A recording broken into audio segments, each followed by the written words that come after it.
Hey everyone, Tom Pounder here, and we are wrapping up our series on commitment. Do you remember what commitment is? Commitment is making a plan and putting it into practice. All month long, we've been talking about putting things into practice so we can get to know God better or talk about God more or listen and hear God. So we've been talking about commitment and practicing doing certain things that draw us closer to God. Well, right now I want you to read this story and answer these few questions about what a woman did that showed that she was living for God, and that something as an encouragement for us to practice living for God as well. So let's read the story, press pause. When you're done, press play, and we'll continue from there.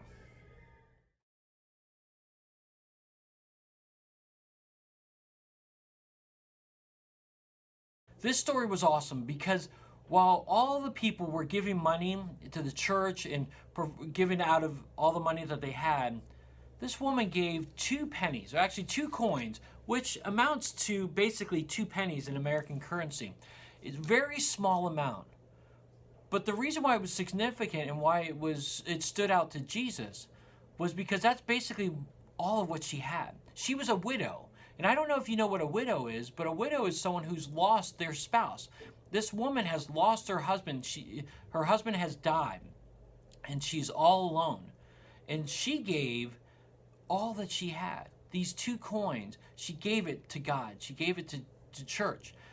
And she was practicing living for God. See, that's what our bottom line is for today. Practice living for God. She was practicing living for God by giving her tithes and offering, by giving all that she had to God. And in the same way, we can practice living for God as well by giving tithes and offerings, but by giving our time, by spending time with God, by praying and listening to Jesus. We can give and practice living for God in a variety of different ways. So what I want to encourage you to do right now is to brainstorm. How can you practice living for God each and every day? I want you to pause the video right now and brainstorm, whether it's by yourself or with your family right now. So pause the video right now. Okay, so did you come up with some good ideas? I hope you did. In fact, I would love for you to share your ideas below on how you can practice living for God each and every day. And I want you then to do that. Even as we move into a new month and talk about a whole new stories and a whole new theme, practice living for God each and every day. Because, as our memory verse talks about, training the body has some value, but being godly has value in every way. It promises help for the life you are now living and the life to come. 1 Timothy 4:8.